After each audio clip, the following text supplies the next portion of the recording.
je ne vais pas vous parler de Madame Cézanne en tant qu'objet d'étude. Ça va, c'est assez fort pour ce moment. Mon énergie est un petit peu déclinée là, donc je vais essayer de me reprendre et ça va venir au fur et à mesure. Je ne vais pas parler de Madame Cézanne comme un objet de savoir ou un objet d'étude, puisqu'il y a eu déjà quelque chose de très complet et j'ai encore appris des choses et c'est vraiment génial. Mais je vais vous parler de Madame Cézanne comme expérience. Parce que, en fait, pour moi, Madame Cézanne a été l'objet d'une expérience. Et elle est toujours l'objet d'une expérience puisque je suis toujours plongée dans ce travail que j'ai entamé depuis plus de 6 mois.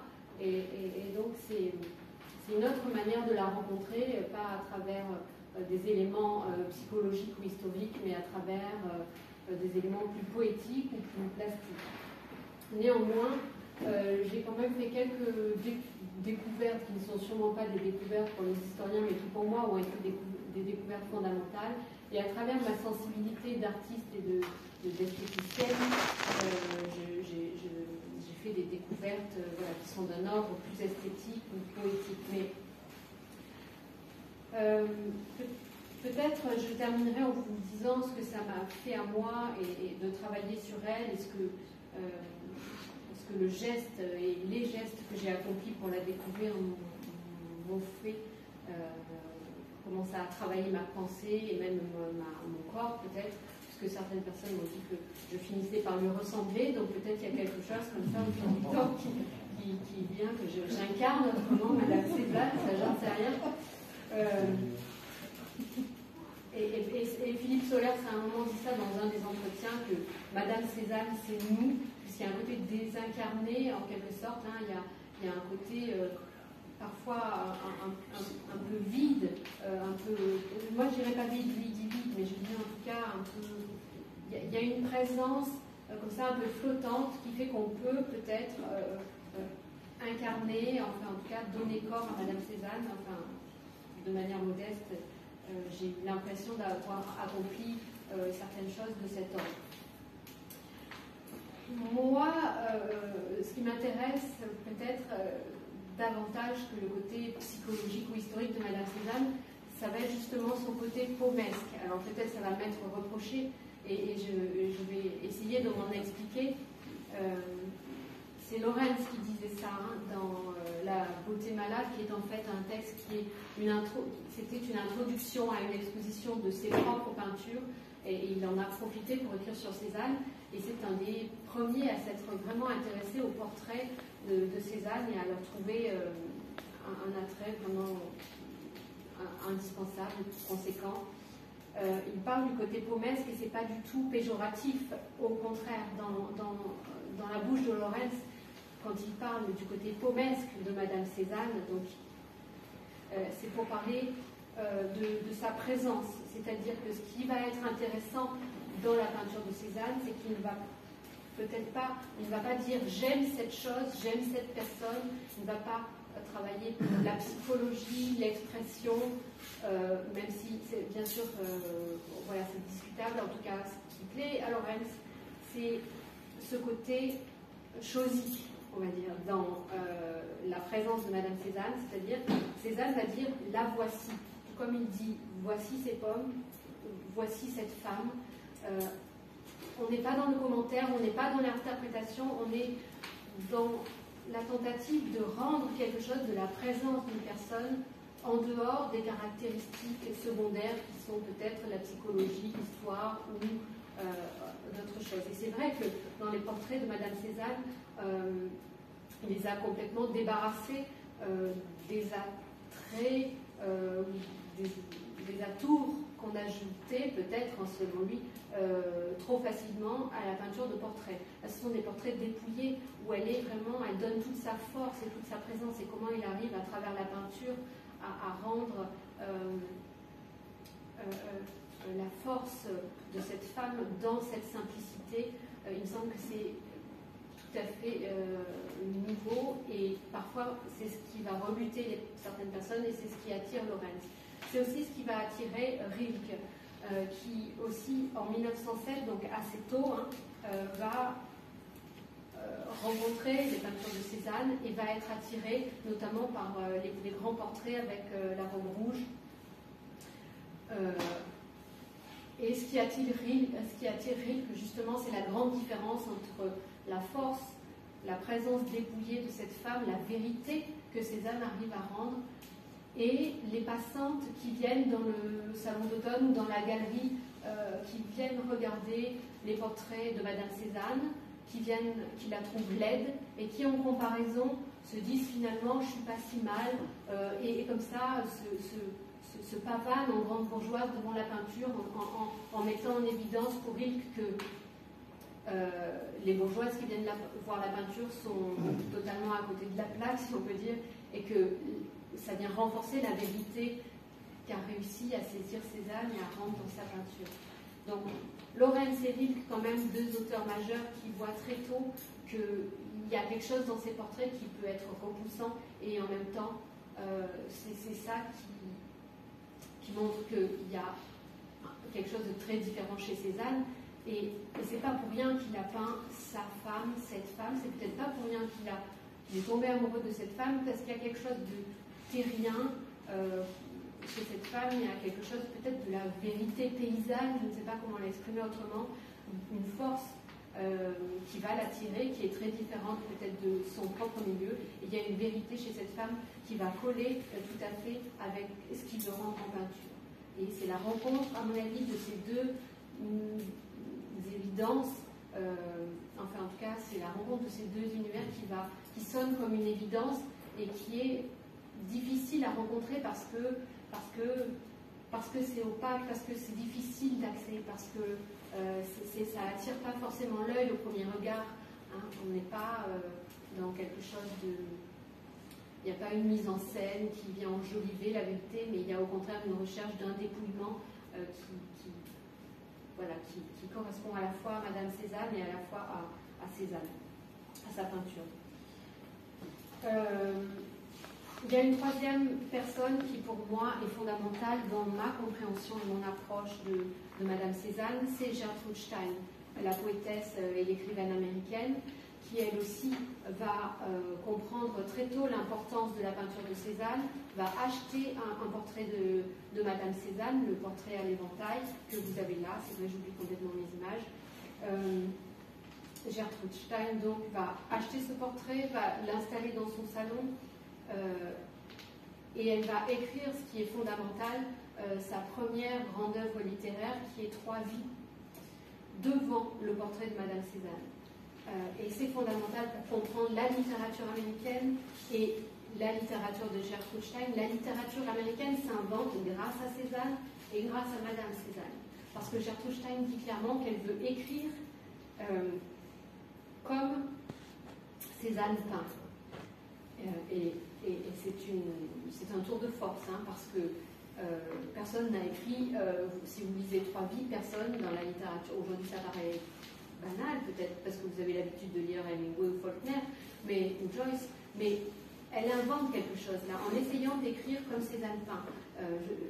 Après, vous pouvez lire l'interview transatlantique si vous voulez voir comment elle essaye de réaliser ça, c'est-à-dire déjà par la répétition, elle tente de s'installer comme ça dans les situations, de les répéter, d'en faire vraiment le tour. Et là, peut-être on a une ébauche peut-être du cubisme qui aussi germe, enfin, à la fois dans la littérature et dans la peinture. Et elle essaye donc d'inventer une nouvelle littérature, et c'est aussi en observant la simplicité, la présence de cette femme, elle va le rendre dans des situations, mais aussi dans la psychologie de ces personnages, qui sont toujours des personnages assez humbles, des femmes, évidemment. Donc, il y a quelque chose de vraiment important dont on n'a peut-être pas saisi, il me semble, toute la portée, notamment, je pense, la contiguïté entre la peinture et la littérature, mais aussi la contiguïté entre Gertrude Stein et Madame Cézanne. Parce qu'en fait, elle va tellement la regarder qu'elle va finir par lui ressembler en quelque sorte. Il y a une grande modernité dans la manière dont Madame Cézanne a vécu sa vie, qui va inspirer Gertrude Stein, même si elle ne l'a pas rencontré, ça passe par la peinture, c'est évident.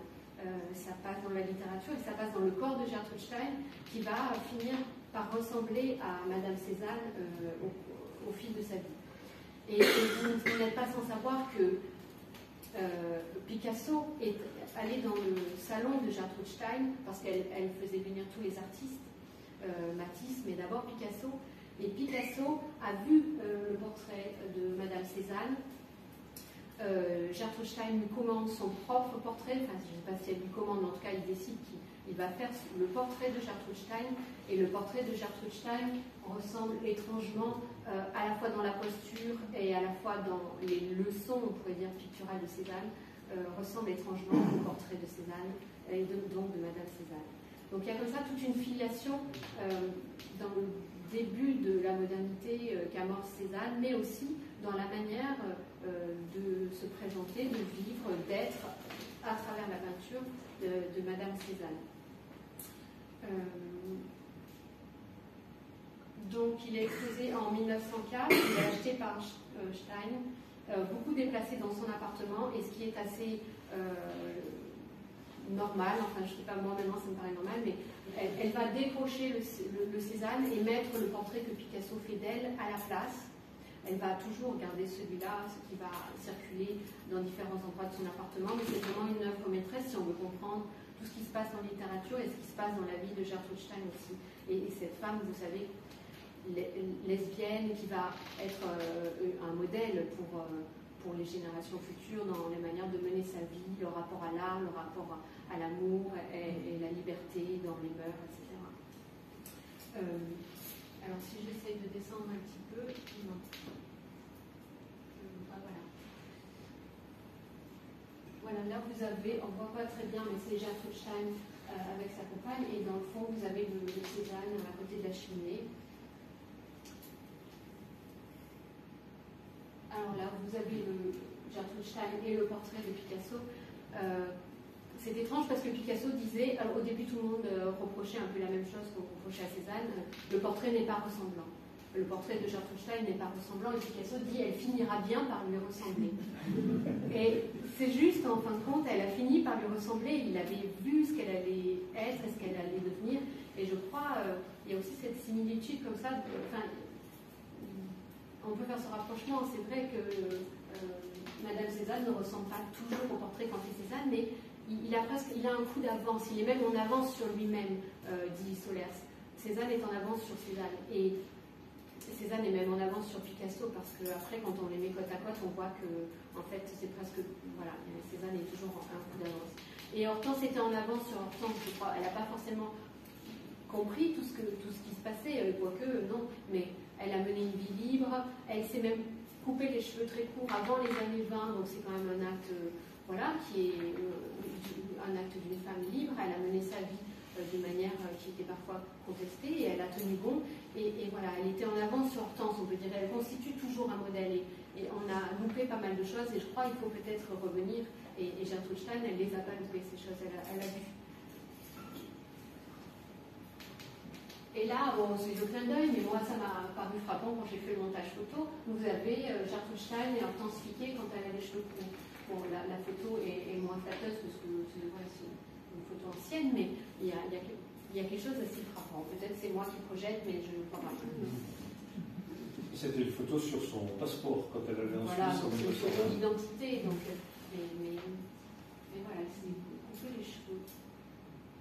Et les vieilles dames ne se coupaient pas les cheveux. Hein. Maintenant, toutes les vieilles dames se coupent les cheveux. À l'époque, on faisait le chignon, il n'était pas question de se couper les cheveux. Donc voilà, c'est vraiment un acte spécial.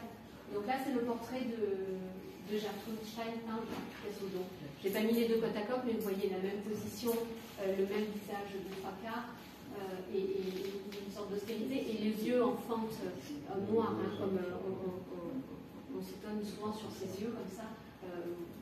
Moi, j'ai beaucoup tourné autour de ça, et il y a un regard comme ça étrange, et ses yeux presque vides, mais pleins. Et je ne sais plus ce que je voulais dire sur ses yeux, mais c'est pas grave. Donc voilà, mettre en mots l'effet Cézanne, Vous avez, voilà, j'insiste pas, mais sur la redéfinition quand même de la muse, si on peut dire ça comme ça, et de la femme. Il y a un rapport au féminin assez ambigu chez Cézanne, et qui est peut-être aussi dû au rapport au féminin qu'avait sa femme. Je ne sais pas qui commence en fait, hein. Mais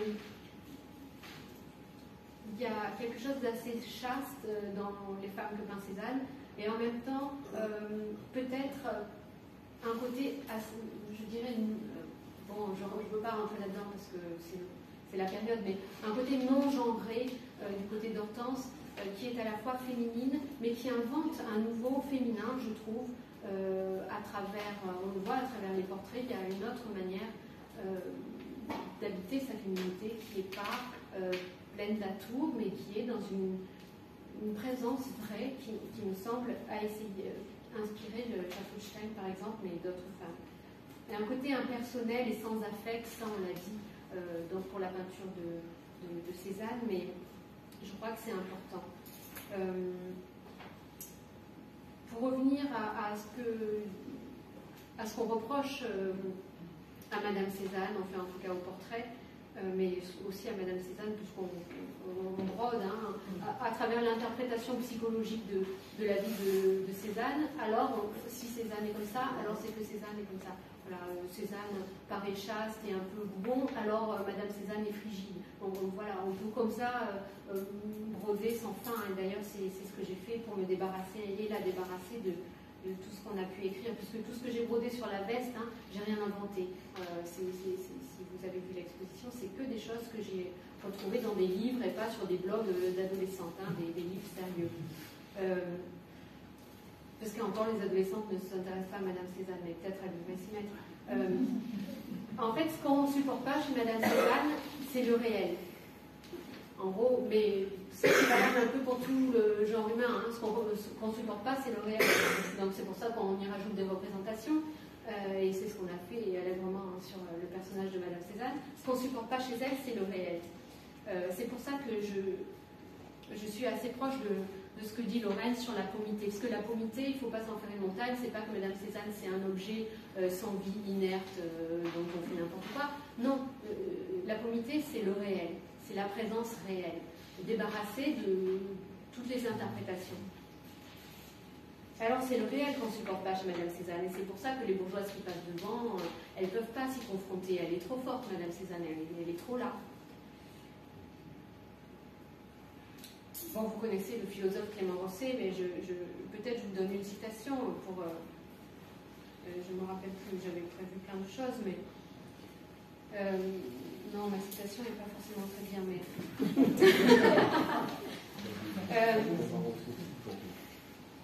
c'est un morceau de réel. Quand on est devant, on ne sait pas quoi en faire, on ne peut pas l'interpréter, c'est insondable, c'est comme les yeux de Gertrude Stein, on ne peut pas savoir ce qu'elle pense, on ne peut pas interpréter, il n'y a pas de psychologie. Alors on est super embarrassé, on ne peut pas non plus se projeter tellement dessus. Lorentz dit que Cézanne a voulu sortir du cliché, et je crois que c'est vraiment très important. C'est ça le côté impersonnel et le côté réel de Gertrude Stein ou de Madame Cézanne, c'est que il n'y a pas de cliché, il l'a complètement débarrassé de tout ce qu'on peut s'imaginer de la femme, de sa femme, des femmes de cette époque ou d'une autre époque. On ne sait pas de quelle époque elle est, et donc c'est ça qui nous perd aussi. On ne peut pas interpréter. C'est ça, soyez une pomme. Apparemment, Cézanne disait ça à ses modèles. C'est ça, c'est sortir du cliché. C'est rester du côté de la simple présence physique, sans que le modèle impose sa personnalité, son esprit. En tout cas, sans que le peintre non plus n'impose peut-être une interprétation. On est dans quelque chose qui paraît assez archaïque, mais qui est vraiment fondamental pour le comprendre. Et c'est ce que Lorentz dit, que c'est ça qui nous blesse. C'est pourquoi la pomme de Cézanne fait mal, mais Hortense Fiquet fait mal quand on passe devant, ça nous raye l'œil, enfin, on ne sait pas ce qu'on voit. Ou alors on le sait trop, mais on ne peut pas le voir. On ne peut pas interpréter. La seule partie d'elle qui n'était pas banale, connue ad nauseam, un vivant cliché, c'était sa pommité. Le seul élément de la femme qui échappe aujourd'hui au cliché, battue et rebattue, est son caractère pommesque. Voilà, Cézanne a débarrassé la femme de tous les clichés qui l'encombraient, et on a Hortense et on ne sait pas quoi en faire. C'est pour ça qu'on a du mal à comprendre ses portraits parfois. Voilà. Alors peut-être, là, je pense que je vais me faire tuer par tous les spécialistes de Cézanne, mais j'enfonce un tout petit peu le clou et je vais un tout petit peu plus loin dans la déconnade.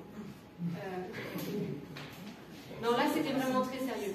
Donc, regardez, là, Madame Cézanne, vous le connaissez, Madame Cézanne au chapeau, donc un des derniers portraits, apparemment. Moi, je le trouve très étrange. Il y a un côté Pierrot-lunaire, là. Hein. Elle est blanche, elle a les yeux, on dirait qu'elle est aveugle, elle a les yeux bleu-blanc. On dirait qu'elle a plein de poudre et elle a le chapeau posé, comme ça. Bon, c'est pas le côté grande bourgeoise qu'on voit même quand Matisse réinterprète, entre guillemets, on dirait qu'il fait une marche arrière, moi je trouve. Il y a quelque chose avec un peu plus de fanfreluche, des fleurs. Là, c'est quand même, il y a une feuille de vigne dessus, un peu, bon, c'est vraiment étrange. Bon, maintenant, accrochez-vous bien. Bon. Là, vous avez beau, Georges. Quand j'ai vu, en fait, mais je le connaissais, mais j'ai revu, et je me suis dit, mais il y a quelque chose du côté du dépassement du genre, du côté du féminin masculin, du côté du Pierrot. Paul Georges s'est inspiré de Madame Cézanne, c'est évident, mais il n'en a pas eu conscience. Il avait comme ça des images dans la tête. Le chapeau comme ça, juste posé, le côté blanc, Pierrot lunaire avec les yeux vides. Voilà, c'est Madame Cézanne. En tout cas, Madame Cézanne était en avance, mais elle le savait. Non, mais c'est façon de dire qu'il y a quelque chose. Elle n'est pas du tout ennuyeuse, Madame Cézanne. Elle a mené sa vie d'une façon très libre. C'est une personne étonnante. Dans les portraits, bien sûr, c'est la rencontre avec Cézanne qui fait qu'il y a quelque chose qui en sort. Il va extraire quelque chose de... Voilà, la rencontre des deux fait quelque chose qui est encore aujourd'hui en avance sur beaucoup de choses. Et le côté réel, on n'en fait jamais le tour et c'est trop facile d'en rajouter. Donc il va falloir un jour qu'on comprenne ce qu'il a voulu faire avec cette peinture du réel et avec ce côté présocratique. Parce que il a dû trouver dans Madame Cézanne une figure présocratique, peut-être ce rapport à la terre, je ne sais pas, à cette façon d'être campée comme ça dans le sol, on voit qu'elle a un corps qui tient, et on pourrait faire aussi le parallèle avec les grandes baigneuses qui sortent de terre comme ça. Il y a un côté terrien chez Madame Cézanne qui est à la fois aérien, qui fait qu'elle est un personnage très très important. Et j'ai eu beaucoup de plaisir à travailler. Alors, je n'ai pas du tout parlé de mon travail, là. Je n'ai pas regardé l'heure non plus, mais je pense qu'on est allé vraiment au-delà des limites raisonnables.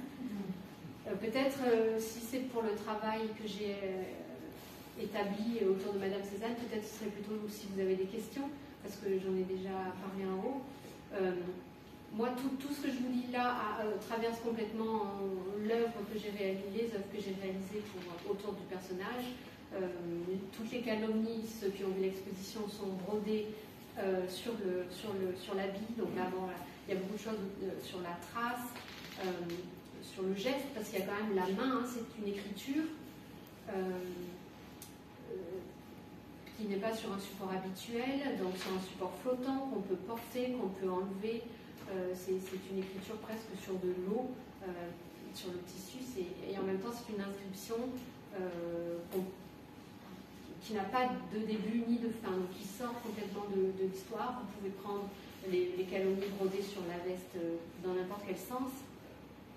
Il n'y a pas de sens de lecture, donc c'est une manière de sortir du temps, et c'est une mue pour moi, c'est une manière déjà très physique pour moi, de rentrer dans le pire, j'ai commencé par le pire, hein, par les broderies, de rentrer dans le pire du personnage qui est, bon, puisque c'est un personnage maintenant construit, je suis entrée dans le pire pour m'en débarrasser, j'ai brodé ça pendant des centaines d'heures, Broder des insultes physiquement, c'était difficile, donc je les ai supportées pour elle, en quelque sorte. Et après, maintenant, je l'en débarrasse une fois pour toutes. Donc ça, c'est la veste de calomnie que vous verrez dans l'exposition, broder des insultes que j'ai pu, calomnies que j'ai pu ramasser dans les livres qui portaient sur Cézanne. Après, vous avez la carte mentale. Là aussi, vous retrouvez Gertrude Stein, vous retrouvez Rilke. C'est tous les éléments qui, moi, m'ont aidé à construire le personnage, en tout cas en pensée, et à faire évoluer au fil du temps, comme ça, ce rapport aux éléments que j'ai pu trouver, en grande partie grâce à François Chédeville. Les portraits à trous et les leporello avec les anagrammes fonctionnent ensemble. En réalité, je les ai construits ensemble. J'ai d'abord pris toutes les lettres du nom de jeune fille d'Hortense, donc Marie-Émilie Hortense Fiquet. Et comme j'avais très peu d'éléments, avant de tomber sur la grande somme de travail, vous avez entendu juste avant, c'est une sorte de divination. J'ai mis sur la table toutes les lettres de son nom et j'ai fonctionné comme si je fabriquais des anagrammes. J'ai trouvé tous les mots, tout ce que je pouvais faire avec ces lettres-là. J'en ai tiré des anagrammes assez concis qui, pour moi, sont en même temps une surprise. C'est une révélation au sens où je l'ai découverte grâce à ce système. Cette méthode, cette anti-méthode, parce que c'est pas vraiment une méthode. Et après, il y a des choses qui se sont révélées assez justes. J'ai gardé, bien sûr, les plus justes. Il y a eu des choses très très loufoques que je vous ai épargnées, mais qui me paraissaient en même temps toujours justes. Et voilà, je l'ai reconstruite de mille manières. J'ai tiré les ficelles et je suis heureuse de partager avec vous ce travail et je suis heureuse que Hortense reprenne une certaine place dans le musée Granet, dans la mémoire collective, parce que je pense que c'est une porte d'entrée et dans la littérature américaine